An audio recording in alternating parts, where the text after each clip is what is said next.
kasih pemirsa, Anda masih bersama kami Damai Saku yang mengangkat tema tentang rahmat Allah. Dan pada segmentasi berikut ini, Agim akan memaparkan kepada kita bahwa rahmat Allah diberikan kepada orang-orang yang sabar. Silakan. Bismillahirrahmanirrahim. Assalamualaikum warahmatullahi wabarakatuh. Alhamdulillahi rabbil alamin. Alhamdulillahilladzi khalaqal mauta wal hayata liyabluwakum ayyukum ahsanu amala wa huwal azizul ghafur. Allahumma salli wa sallim wa barik ala sayyidina Muhammad wa ala alihi wa ashabihi ajma'in. Semoga Allah yang maha menatap, yang maha mendengar, menggolongkan kita menjadi ahli sabar, memperindah hidup kita dengan sabar, memberikan pertolongan kepada kita syariatnya lewat sabar, dan semoga Allah melimpahkan pahala tiada terputus berkah dari sabar. Amin ya rabbal alamin. Sabar itu seperti kepala di tubuh. Orang yang tidak punya sabar berarti seperti tubuh tidak punya kepala. Horor tidak? Ibu mau punya suami yang tidak ada kepalanya? Bapak mau punya istri yang tidak ada kepalanya? Nah, itulah suami istri yang tidak punya sabar. Rumah tangga horor. Sabar itu menjadi penting sekali karena di dalam surat Al-Asr orang yang beruntung itu cuma 4 cirinya. Tidak 4 ini pasti rugi. A'udzubillahi minasyaitonirrajim. Bismillahirrahmanirrahim. Wal 'asr. Innal insana lafi khusr. Illal ladzina amanu wa 'amilus shalihat wa tawashaw bil haqq wa tawashaw bis sabr. Setiap insan dalam kerugian kecuali 1 orang yang beriman, orang yang paham kebenaran. 2, wa amilus shalihat, orang yang mengamalkan kebenaran. 1 paham, 2 mengamalkan. Paham tidak mengamalkan tidak untung. Tidak paham tidak untung. Paham tidak mengamalkan tidak untung karena ini sepasang. Yang ketiga tawassaw bil haq, mendakwahkan kebenaran. Kita paham, kita mengamalkan, tapi kita tidak mengajak orang lain mengamalkan, itu juga belum termasuk yang beruntung. Ada solih, ada muslih. Kalau solih hanya membaik-baikkan diri. Nah, yang muslih yaitu memperbaiki diri dan mengajak orang lain baik. Inilah yang untung. Yang keempat, orang yang sabar. Jadi, maaf ya, kalau orang tidak punya sabar, tidak punya keberuntungan dalam hidupnya. Sabar itu apa? Sabar itu menahan diri, mengendalikan diri. Tahan, kendalikan, dan dilepasnya ketika kita tahu ini yang Allah suka. Jadi nahan dan dilepasnya ketika yakin ini Allah suka, baru kita lakukan. Contoh, sabar itu kan ada di 3 tempat.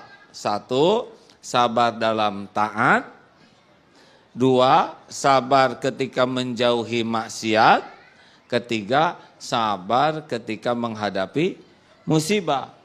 Dalam taat perlu sabar. Berapa banyak yang sholatnya gesit?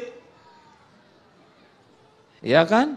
Bismillahirrahmanirrahim. Alhamdulillahirrahmanirrahim. Amin. Udah belum Fatihahnya? Udah agak lama kok.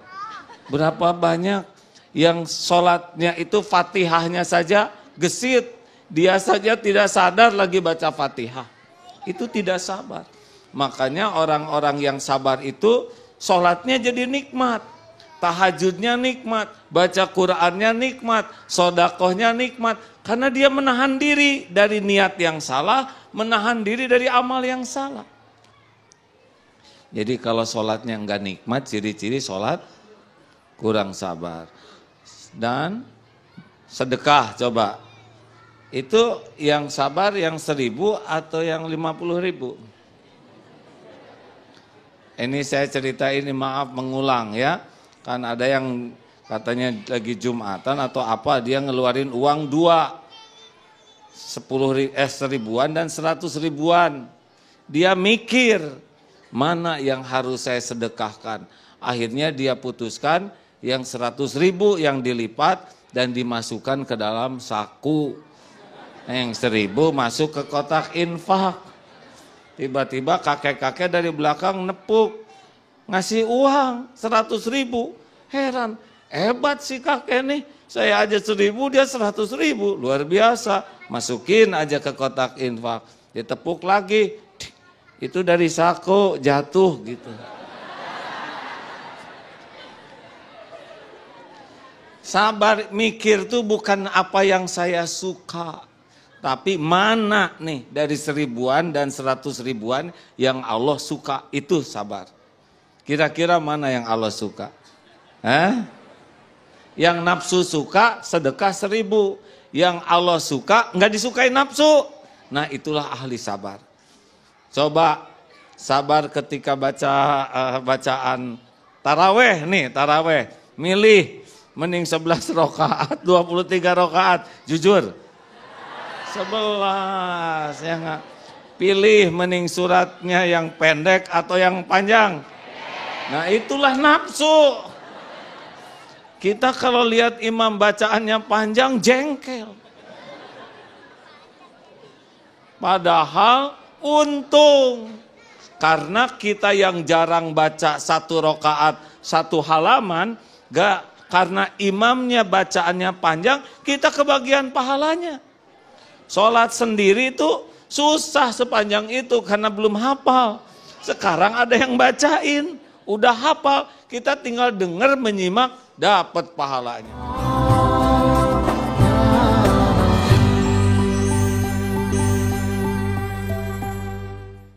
Jadi bicara itu kalau tidak punya sabar, maka harus sangat siap kehilangan banyak pahala. Karena mulut bisa jadi ria. Bicara itu kalau tidak sabar bisa nambah musuh. Bicara itu kalau tidak sabar bisa berpisah tuh dalam keluarga. Benar? Ijab kabul pakai lisan dan talak juga pakai lisan. Perang itu bisa pakai lisan. Serbu, nyerbu, ya. Makanya kalau lihat derajat seseorang, lihat kesabarannya. Udah tahu belum ciri-ciri orang yang sabar dalam bicara dan yang kurang sabar? Kalau orang yang sabar dalam bicara ada cirinya. Kalau berbicara, ciri pertama pasti ada zikrullah. Pasti mengingatkan ke Allah. Ciri yang kedua adalah ilmu yang manfaat. Ciri yang ketiga, selalu ada hikmahnya. Orang dengan ilmu dapat manfaat, dengan hikmah jadi tergerak mau beramal. Ada yang ilmu saja hanya konsumsi otak, tapi kalau pakai hikmah orang jadi mau beramal. Itu yang paling penting, bicara itu bisa menggerakkan orang bisa berbuat. Bukan hanya tahu sabar, tapi jadi sabar. Yang keempat, kalau bicara solusi, bukan nambah masalah. Kalau ada calon menantu seperti ini, Bu, ya, udah nggak usah panjang lebar, terima oleh anak, ya, bukan oleh ibu. Begitulah hadirin sekalian, Bapak juga, Pak. Pokoknya dengar aja kata-kata seseorang. Nah, kata-kata yang baik itu adalah kata-kata yang sama antara perbuatan, hati. Nah, keluarlah kata-kata itu yang bertenaga. Biasanya hati yang ikhlas, tenaganya luar biasa. Kalau hanya bicara itu mah sangat gampang.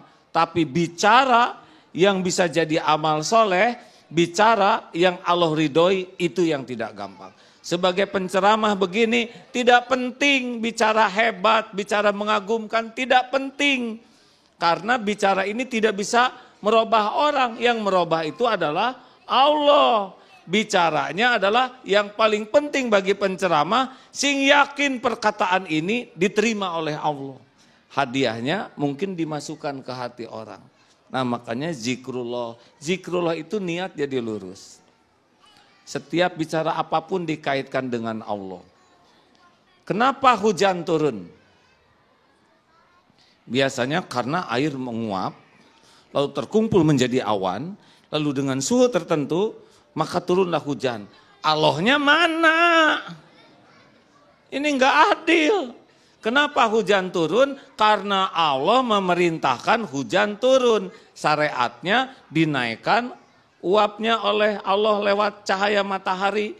Dikumpulkan oleh Allah dalam bentuk awan.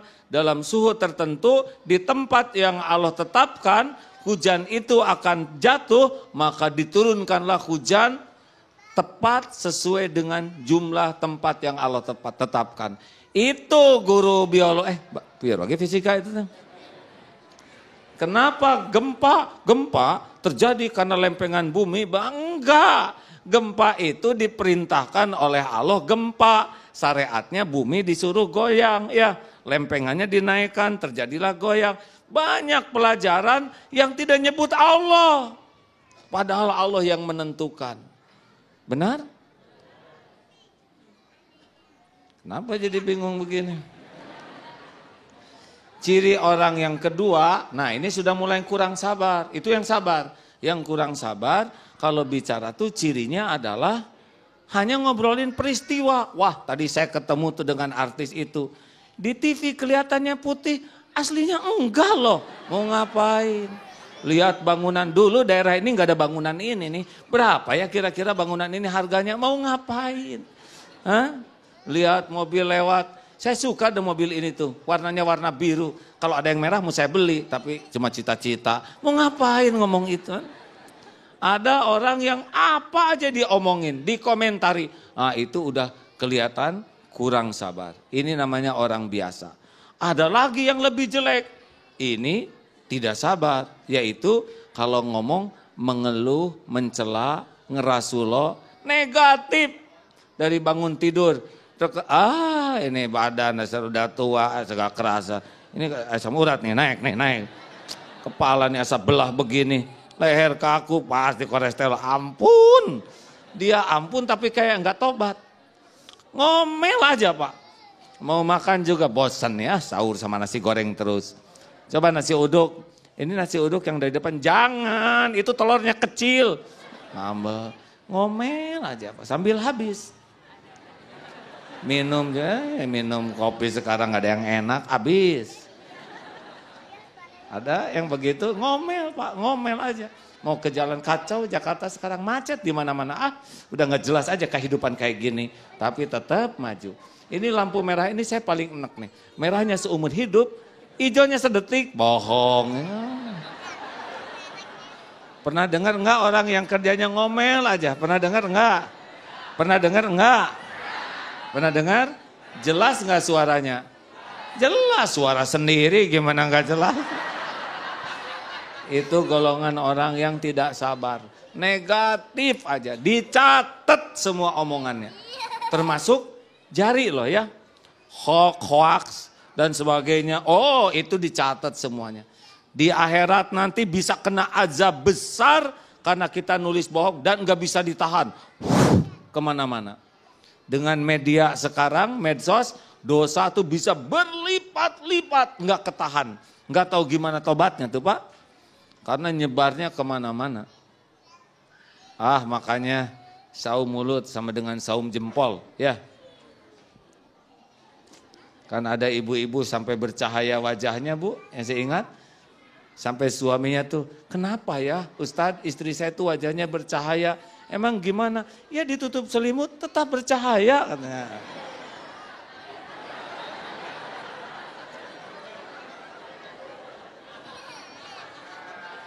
Ada yang begitu kok bicaranya seperti yang menjiwai.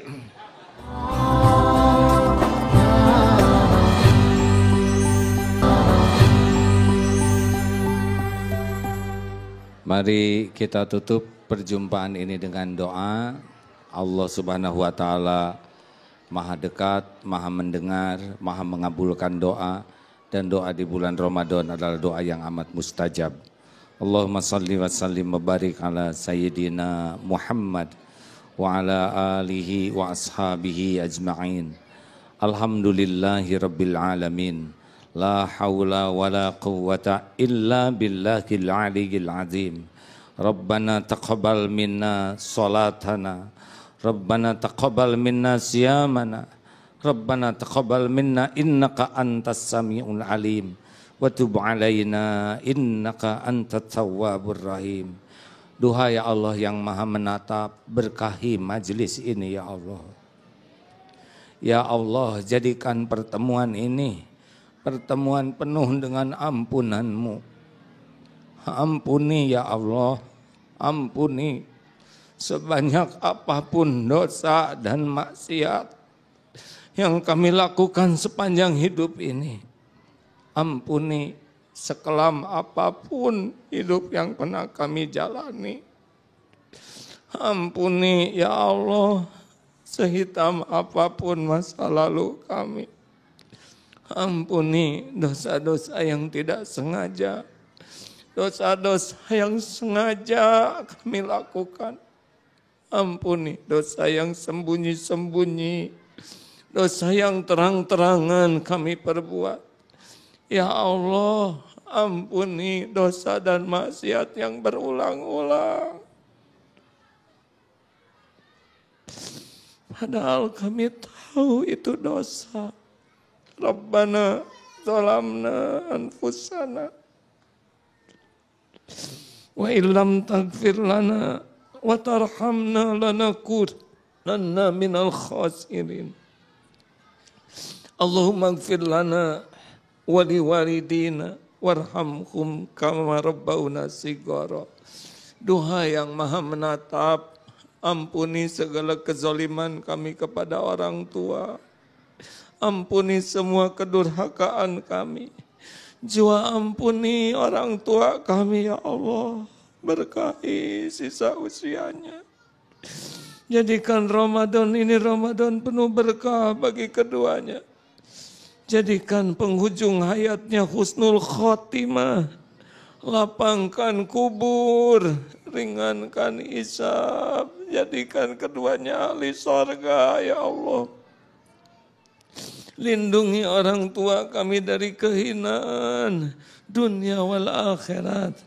Ya Allah, ampuni dan sayangi guru-guru kami, hamba-hambamu yang menjadi jalan kami mengenalmu. Menjadi jalan kami menapaki jalanmu. Berkahi keluarga dan keturunannya ya Allah. Muliakan para ulama, para ustadz yang membimbing kami di jalanmu ya Arhamar Rahimin. Karuniakan pendamping hidup yang membuat kami semakin dekat denganmu. Titipkan keturunan yang soleh, soleha, hafiz, hafizah. Lindungi keturunan kami dari kedurhakaan, dari kehinaan, dari apapun yang Engkau haramkan. Lindungi keturunan kami dari kejahatan, kezaliman makhluk-Mu ya Arhamar Rahimin.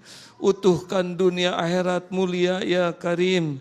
Ya Allah, bimbing para pemimpin kami ya Allah, agar selalu takut padamu, agar istiqomah di jalan-Mu, agar jadi tauladan kebaikan bagi kami.